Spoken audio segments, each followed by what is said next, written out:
കഴിഞ്ഞ 2 വീഡിയോകളിൽ നമ്മൾ കണ്ട 2-in-1 കൃഷിരീതി കാണുമ്പോൾ പൊതുവായ സംശയങ്ങൾ വരാവുന്നതാണ്. ഒരു തടത്തിൽ 2 റബ്ബർ തൈകൾ വെച്ചാൽ 2 ഒരുപോലെ വളരുമോ എന്നും, അതുപോലെ തന്നെ കളയെടുപ്പിക്കുന്നതിനും വളവിടുന്നതിനും ടാപ്പിംഗ് സമയത്ത് ടാപ്പിങ്ങിന് തടസ്സമുണ്ടാകുവാൻ സാധ്യതയുണ്ടോ, സ്ലോട്ടർ വെട്ടുന്ന സമയത്ത് ഏണി ചാരി വെട്ടുവാൻ തടസ്സമുണ്ടാകുമോ എന്നുള്ള കാര്യങ്ങൾ ആണ്.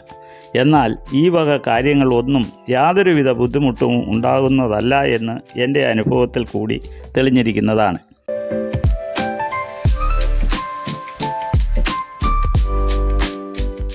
ഒരു തടത്തിൽ 2 തൈകൾ വെച്ചാൽ കാറ്റിനെ പ്രതിരോധിക്കുവാൻ വളരെ നല്ലതാണ്. ടാപ്പിംഗ് സമയത്ത് ഒരു ചുവട്ടിൽ വന്നാൽ തടസ്സമില്ലാതെ 2 മരങ്ങളും വേഗത്തിൽ വെട്ടുവാൻ സാധിക്കും. അതേപോലെ കള നീക്കം ചെയ്യുന്നതിനും വളവിടുന്നതിനും പകുതി സമയം കൊണ്ട് സാധിക്കും. അതുപോലെ പ്ലാസ്റ്റിക് ഇടുമ്പോഴും മറ്റ് തടസ്സങ്ങളില്ലാതെ വേഗത്തിൽ ചെയ്യുവാൻ സാധിക്കും. സ്ലോട്ടർ വെട്ടുന്ന സമയത്ത് 2 റബ്ബർ മരത്തിലും ഏണി ചാരി വെട്ടുന്നതിനും തടസ്സമുണ്ടാകുന്നതല്ല. മരം മുറിച്ച് വിൽക്കുന്ന കാലത്ത് പകുതി വില കൂടുതൽ കിട്ടുവാനും 2-in-1 കൃഷി കൊണ്ട് സാധിക്കും.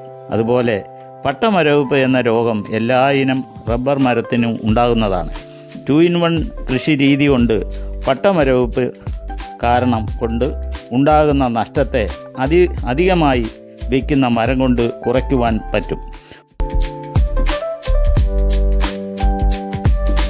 മുകളിൽ പ്രതിപാദിക്കുന്ന ഏത് വിഷയത്തെക്കുറിച്ചും സംശയങ്ങൾക്കും താഴെ കാണുന്ന നമ്പറിൽ വിളിക്കാവുന്നതാണ്.